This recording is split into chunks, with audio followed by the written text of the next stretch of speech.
Welcome to the Badass Direct Sales Mastery Podcast with your direct sales dom, Jennie Bellinger. Badass Direct Sales Mastery is a podcast for rockstar direct sales moms who are determined to make their business kick ass. Jennie will share her knowledge of effective sales and recruiting techniques, tips to get what you want from your business, and will interview direct sales professionals and leaders from various companies. The interviews will give insight to how these rock stars got to where they are and where they plan to grow in the future. And now, the direct sales dom, Jennie Bellinger. Welcome back to another episode of Badass Direct Sales Mastery. I'm your host, your direct sales dom, Jennie Bellinger, helping you whip your business into shape. And I have a former guest back on the show because, oh my gosh, he's freaking brilliant and he's really fun. And I love talking to him and I love sharing what he has to say with the world because he's got experiences and fun ways of sharing them. So I want to welcome back Michael Whitehouse. Now, for those of you who didn't hear his previous episode, we'll tag it in the show notes below if you want to go listen to that. But I also want to reintroduce you to him because he is also known as the guy who knows a guy. He's a dynamic force in the world of networking, collaborations, and partnerships. With a reputation for connecting people and fostering powerful alliances, Michael has become a go-to resource for entrepreneurs, business owners, and professionals seeking to expand their networks and create meaningful partnerships. Beyond his expertise in networking, Michael is also a seasoned summit host. Hell yeah, he is, with the Entrepreneur Summits and the Blue and Purple Summit, which we could talk about later. And he's also a mastermind facilitator. He brings together thought leaders and industry experts to share insights and strategies. His podcasts and events are well regarded for their high quality content and actionable takeaways. Michael, welcome back to the show. Thank you. Great to be here. Oh my gosh. Well, what got you back here was a post that you put on Facebook that was about networking. And I said, Michael, you need to come teach that to my audience. And you said, okay, when? And I put the link. And here we are. And here we are. Because you are one of the consummate networkers, especially virtual networkers that I know, and you do it amazingly. Your events are ones that I make sure that when they are on my calendar, I don't miss them. I want to be there because you do it right. Mm-hmm. So how'd you get into the world of networking? And then we'll delve into what actually got you here. So I got into networking because I'm not good at anything else. Back in 2014, when I moved to Groton, I didn't have a job, I didn't have a business, I didn't have anything to sell. But I knew a bit about networking. I didn't know a lot at that point, but I knew a bit about it. And I was pretty outgoing. And a friend of mine, Eric Lopkin, said, you should check out the Eastern Connecticut Chamber of Commerce. And I looked, and there was a event the night before I was going to move into my apartment. So the day before I moved in, I started networking down here. And the biggest challenge people have is what we call puking product. Yes. That you go in there and you're like, hey, yeah, how's your insurance doing? Well, if you have nothing to sell, you can't make that mistake. So I was sort of playing an easy mode that way, that I couldn't make that mistake because I had nothing to sell. Right. The only thing I had to offer was connections. And so I naturally did it. I'd met someone. I talked to you. You might want to meet that person. I connect you. What else am I going to do? And before I knew it, within 3 months, I was making connections among mayors, CEOs, boards, chairsmen of boards, chairboards of men, all kinds of key and influential people. And how do you possibly not know each other? I know you both grew up in this area and you haven't connected in 50 years. How does that happen? I came to realize when you have nothing, you know you have nothing. When you have a little, you think you have a lot. So I moved in from somewhere else. I knew I didn't know anyone. So I knew I needed to meet people. I was actively networking. If you grew up in town, you're not actively networking. You grew up here. You know everyone you need to know. So a lot of people don't network because they don't think they need to network, or they don't network till they need something. I need more prospects. I got to go networking. And then they're going out and being like, you want to buy? You want to buy? You want to buy? You want to buy? You want to buy? Or I need a job. I'm going networking. You want to hire me? You want to hire me? You want to hire me? You want to hire me? You want to hire me? And that's not how you network. You have to, you got to be like Noah. You build the ark before it rains. Yes. Not after. So And I just sort of stumbled into that, discovered it was working pretty well, and realized I wasn't doing anything magical. I was doing a fairly repeatable process. I wrote a book called The Guy Who Knows a Guy. And then 2020 came. The pandemic created the great Zoomification, pushing everyone onto Zoom. I applied the same strategies in the world, in a global environment instead of just little Southeast Connecticut. And within a few months, probably a year and a half, I was connecting with, owners of 7-8 figure businesses and globally connected people and influencers.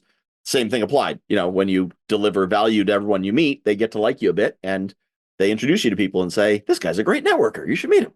And I say, oh, me? Oh, sure. Oh, yeah. Well, I know. So, and that's basically how I got to where I am.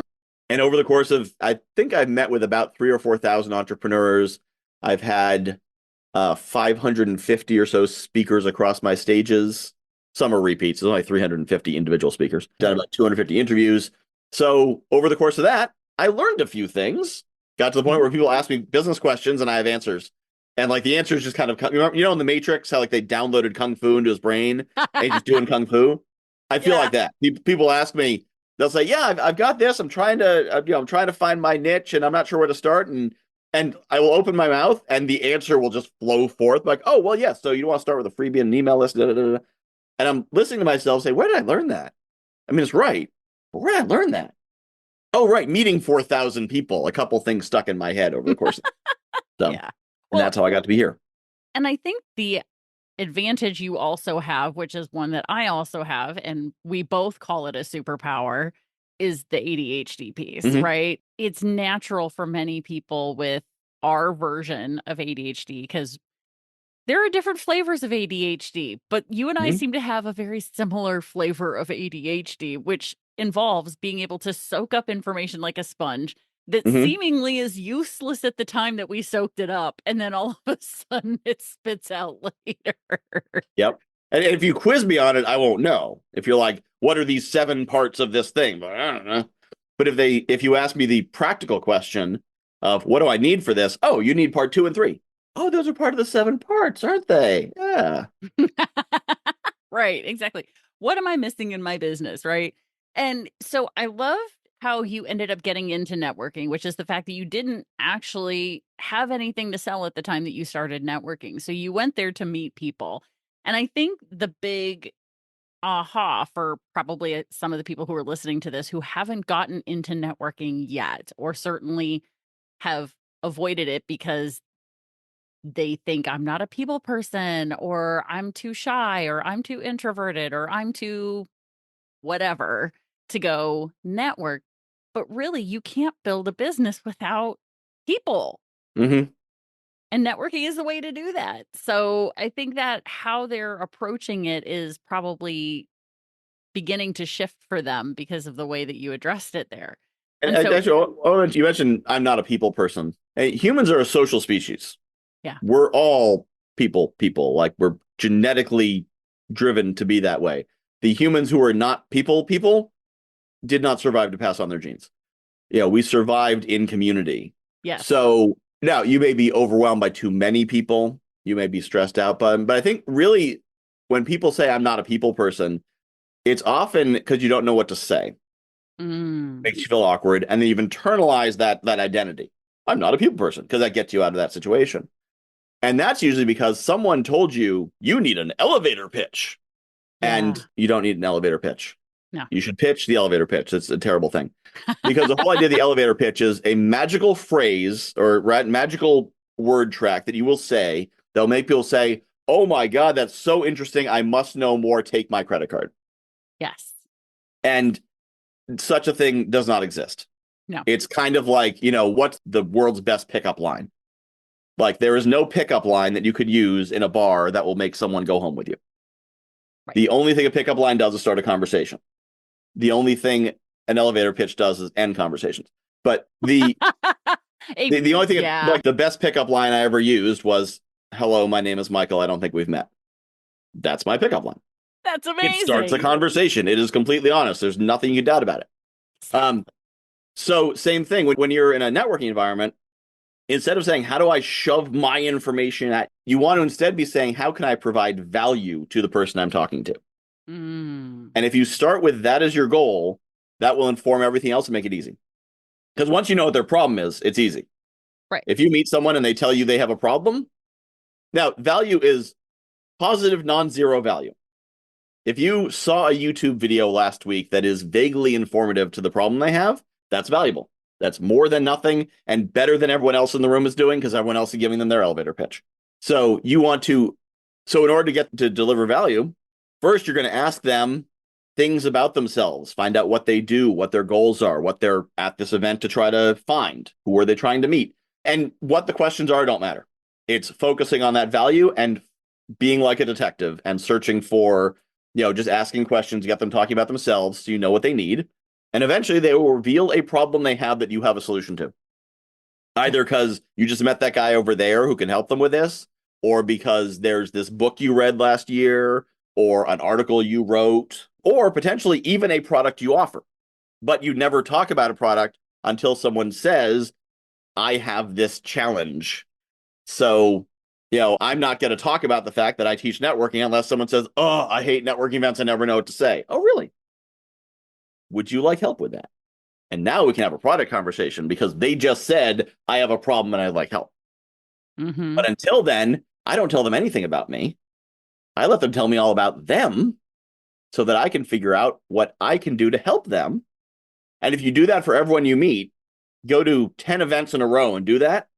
And very soon people are going to be talking about you like you're a real connector because you'll be an actual real connector. You'll be better than 95% of the people they're meeting at these events who are all being like, hi, I'm Bob. I work with Joe Schmo Insurance Company, and I help people save money on their car and home and boat insurance. Who do you know who owns a boat?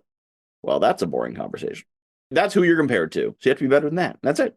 Right. And I love that piece because that was really how, I came up in the networking world, at least in my area, was I did have the advantage of having quote unquote grown up where I am. I did go to high school here. I did graduate from high school here, even though I didn't live here my entire childhood, but I knew people. But by the time I got into business, my network had shrunk back down to just these few people who were also stay-at-home moms. And so when I started my direct sales business and I realized, okay, I've gone through my entire in 3 months, I went through my entire network. And I was like, shh, now what? Mm-hmm. And that's when I got introduced to the idea of going and networking. And so my sister invited me to the chamber, and photographer invited me to BNI. And so because I said, come meet people. Come meet people. And I said, okay. So I did. I started going and meeting people. And I knew not everybody there wanted jewelry. So I wasn't going to try and sell them jewelry. Mm-hmm. So I just went to go see what this networking thing was because I am a people person. I do love people. I love getting to meet new people. And I just got insanely curious about people. And I'd be like, oh, wait, I just met someone who I think you'd be really good with. And I'd walk them over to the other person that I literally just got done talking to 10 minutes before. Mm-hmm. And surprisingly, they had both been members of the chamber for years and had never talked to each other. And I'm like, how is this possible? Like, same thing you said, Yep. all those CEOs. And it was very advantageous because then eventually people are like, well, so what do you do? And it took me Mm-hmm. a while to come up with a good answer to that because the first few times people asked me that, I gave the wrong answer. And I Mm-hmm. literally saw their eyes glaze over and went, oh, that didn't work. Okay, don't say that again. And it was the first time somebody asked me that, I said, I sell jewelry. Like literally eyes glazed over. They just went, oh, you could just feel the energy of that Yeah. interaction shift. And it was not a good energy shift. Yep. So there is I'll say a hack to answer that question for anyone. Would you like to hear it? Yes. So I call it the 8-second intro. I originally learned it from Mitch Russo. He learned it from someone else. He didn't invent it. Who learned it from someone else? We don't know where it came from originally, but it is simply a 2-line introduction. You know how what I do is. So you're almost always selling a solution to a problem, whatever it might be.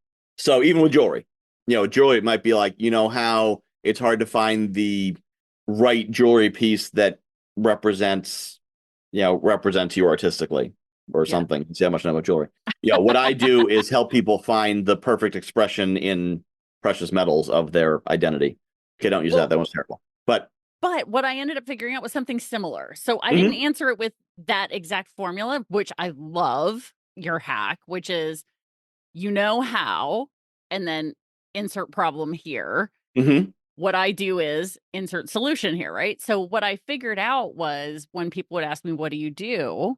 I said, I help busy women get ready faster in the morning so they feel more confident Mhm.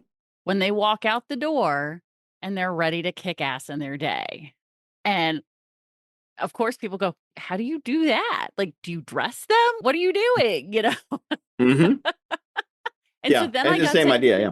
yeah, it was very similar. So then I got to actually like explain what it was that I did, which was I would do closet consult and I would help them find bling that worked with the clothes that they already had. You don't have to go shopping and buy all new clothes. Let me help you like create a bunch of looks. And then we'd take pictures with their phone camera. So they had the pictures. And then the consultation was free as long as they bought jewelry. Mhm. And all these women at networking events were like, really? You'll do that for free? Yeah, I'll help you shop your closet. And it was off to the races. All of a sudden, now people were like, oh, yeah, that's awesome. And then other people were sharing me with other people Mhm. because they You- got that. And I You're solving a wasn't, problem. yeah, I solved a Yep. problem with people who, for the most part, did not want to have parties.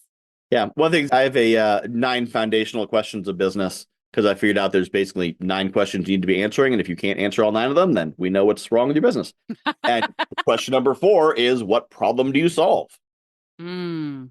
Because so many people will talk about, well, I sell jewelry or I sell real estate or I help, I sell life insurance. But like, okay, what problem do you solve?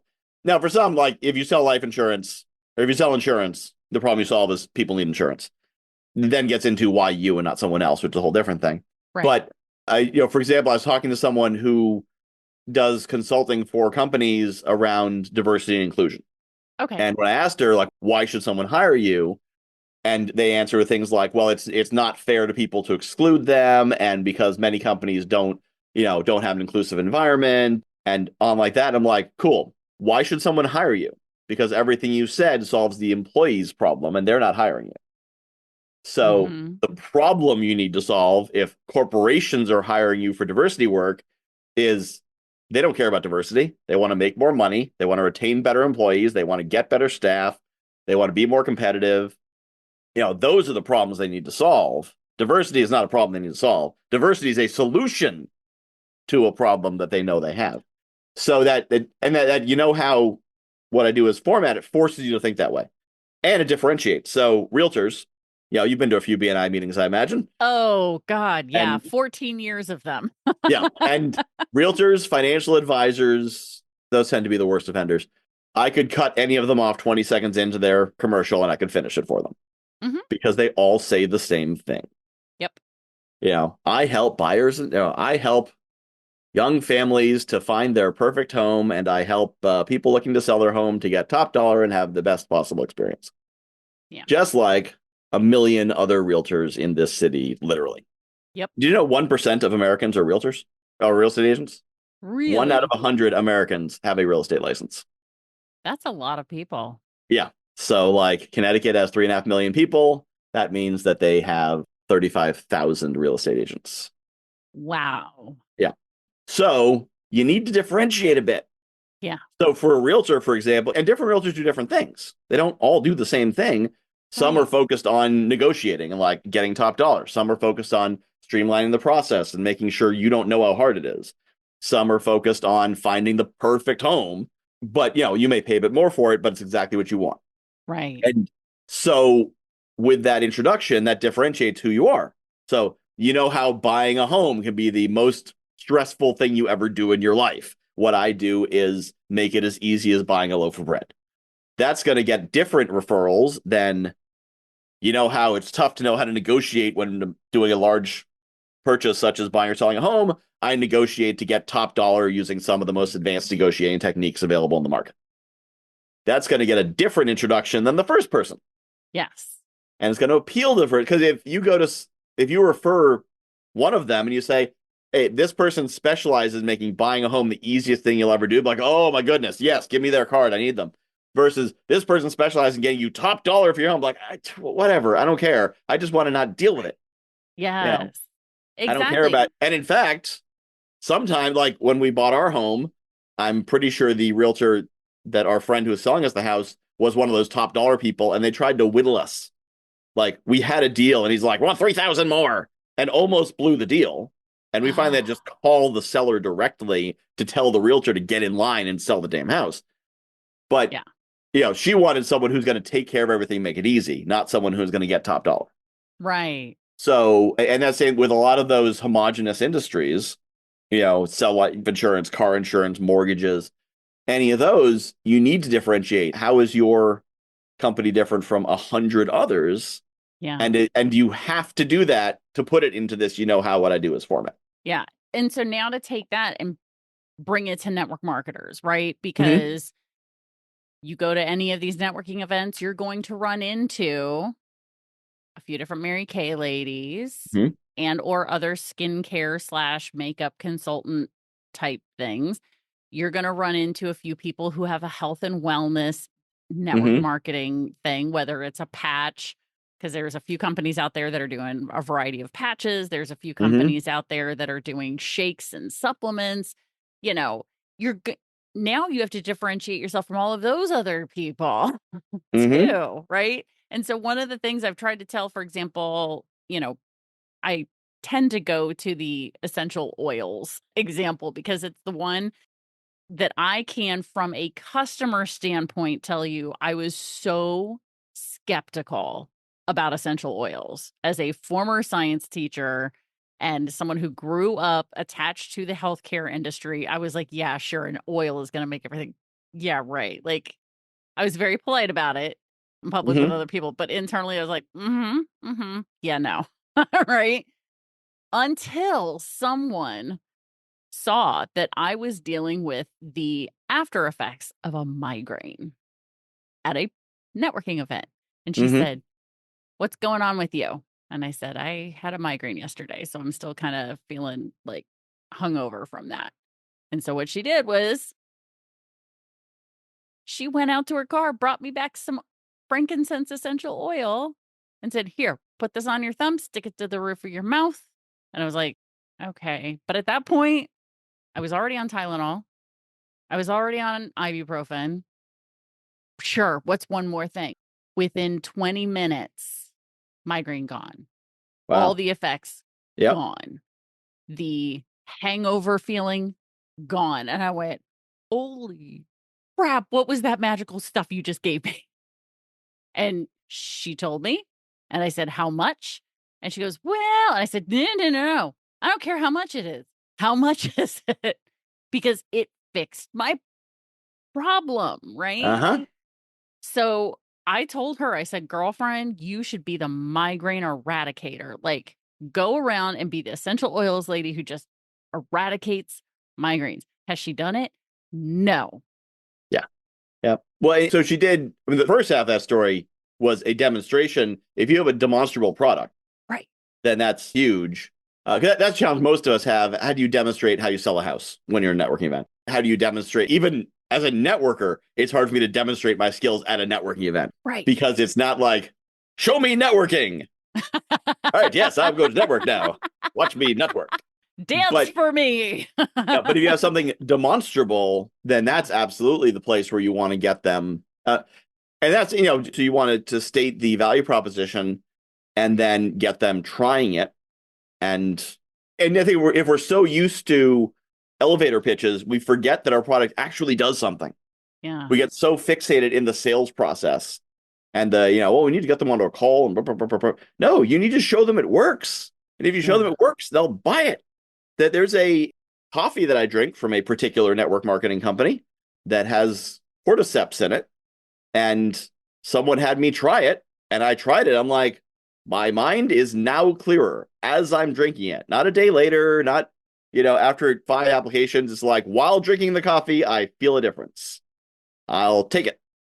And What's funny is actually I then did try to sell it, and I don't even understand the pay plan of this company because I know I've sold it. I know I haven't gotten paid, but who knows? I'm just like, forget it. I'll just be a consumer. It's not worth the trouble. But the way it was sold to me was try it. I tried it. It worked. Magic. Yeah. And because so many of these things, they don't necessarily deliver results quickly. But if you have something that does clearly do something, or where you can say, I can tell you what it does, you're not going to believe me. So let me show you what it does. Yeah. Like, do you like coffee? Yeah, I like coffee. Would you like to drink some coffee? Yeah. Would you like to drink some coffee? It's going to make your brain clearer. I guess so. Drink this. Boom. And then either does or it doesn't. If it doesn't, and some people it's probably going to work differently than others. If it Right. doesn't, it doesn't. Then they're like, cool. Well, thanks for trying. Doesn't work for everyone. And if it does, they're going to buy because they're going to say, yeah, I'm in. I need your magical brain coffee. Same thing, with the essential oils. Same Yeah. thing. What is the problem someone has? Which gets back to what is the value that you can provide someone? Get them talking about themselves until they reveal a challenge they have, and then say, would you like help with that? Can I help you with that problem? Because who doesn't want help with a problem? Right, exactly. And it's so fascinating because I'm also a trainer for my local BNI region. And one of the things that I go talk to people about when I train, especially like new members, is to be listening for the problems that people are complaining about. That's where you're going to find referrals because people don't walk around and go, hey, I need a referral for. Like, Mm-hmm. it's pretty rare that people identify that, hey, I need this. Although Facebook has made that easier now because people will go into go onto their page and say, hey, I need an electrician or I need a plumber or I need a painter, right? Mm-hmm. And they'll ask for those. But for the most part, when you're out and about in your regular world, they're not saying, hey, I need a referral for, who do you know who, right? But they will complain about a problem.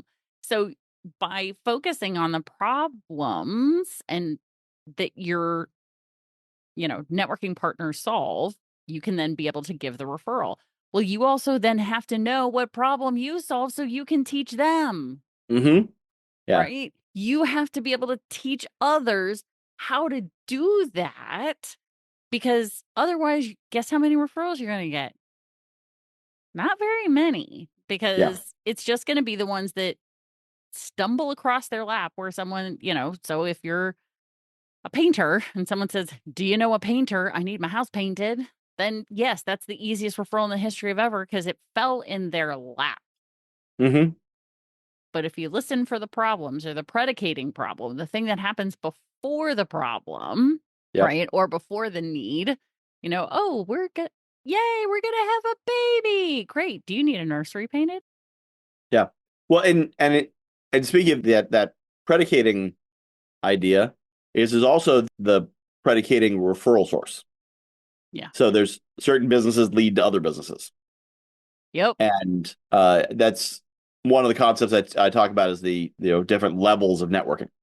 So level 1 networking is your direct network prospecting. That's you're looking for your customers in the event. Level 2 is referrals. That's you're looking for people to refer you to your customers in the event. But level 3 is your non-competitive partners. And that's where the real magic happens is who are the people who work with people before they get to you, whatever that might be.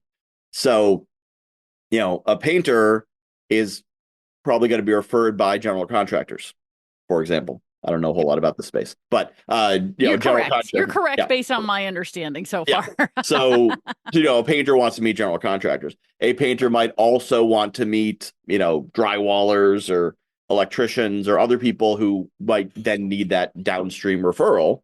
Yep. The electrician, after they punch a bunch of holes in your wall to get at the stuff, now someone needs to fix that stuff. Well, Right. so now it'd be helpful if they could refer to a drywall guy or a paint or whatnot. And same thing in the, the knowledge space. If someone's teaching you how to build funnels and sales pages and whatnot, well, after that, you're going to need to learn how to find collaborative partners because now you've got a funnel that works. Now you need to drive traffic to it. So now you need to be referred to lead generation people and collaborative partners who can refer you and people like that. And then once you have that, now you're going to have customers need to be filled. So now you need someone who can help, maybe a virtual assistant or a customer service company that helps with customer service programs or that. Think about who is upstream from what you do, and that's who you really want to meet. And I think this is the biggest missed opportunity in networking is people who don't know who their upstream referral partners are. So when I meet them at a networking event and I say, who are you looking to meet? And they say, my ideal customer is, and I said, I didn't ask that. I don't know you. I'm not referring you a customer. Mm-hmm. But that's the thing. I will refer someone to partner all day long because Yep. that's a business to business contact. That's very much like, here's someone you might want to work with. I met them at an event. They seem like a fit for you, but it's an arm's length introduction. Yep. I did the legwork of finding them. It is now as if you walked up to an event. You're still strangers, but you're the right kind of strangers, so you could be something. If I refer you a prospect or customer, I'm effectively saying you might want to give this person your money. And they may hear it as I'm endorsing you to give this person their money. Yeah. I don't know what kind of work you do. I don't know if you deliver high quality. And so if I'm introducing a prospect, there's much more of my reputation online. So when I go into a networking event and everyone's saying my ideal customer is my ideal customer, I don't care because I don't know you.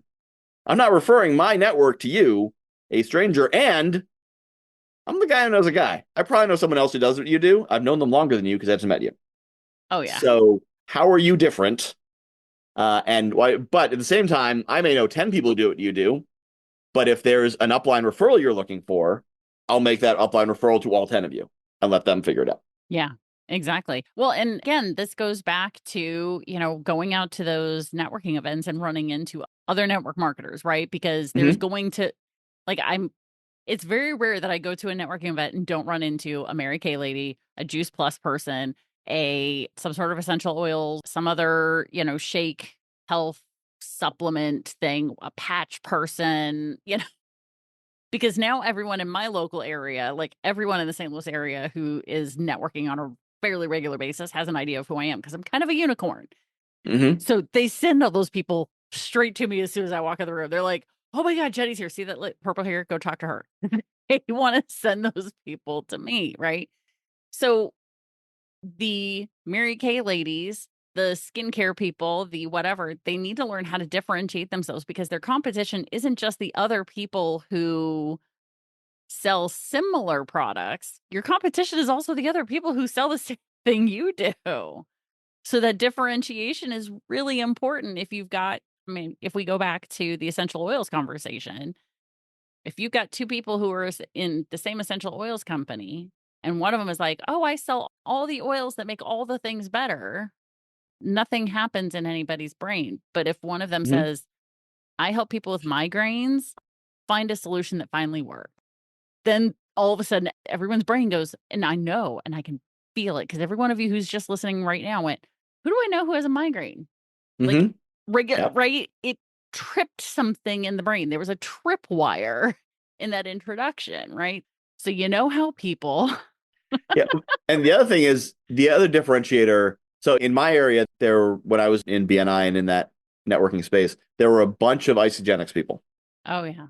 And I wanted to do isogenics, but I basically had to choose who am I going to work with. They all sold the same products. They all sold the same prices. So the question was then, who was going to be my person for that? Because once I've chosen one, that's my source of knowledge for these products, not just the products themselves. So the differentiation of the individual was key, and all of them did a really good job. They were really good networkers. They did it. I learned a lot from them actually about like this concept of provide value and build a relationship. But they also positioned themselves more as health coaches around, they were well educated on the product and what you needed and different things like that. And that's really where the real value they provided was, because you could get the products from anyone.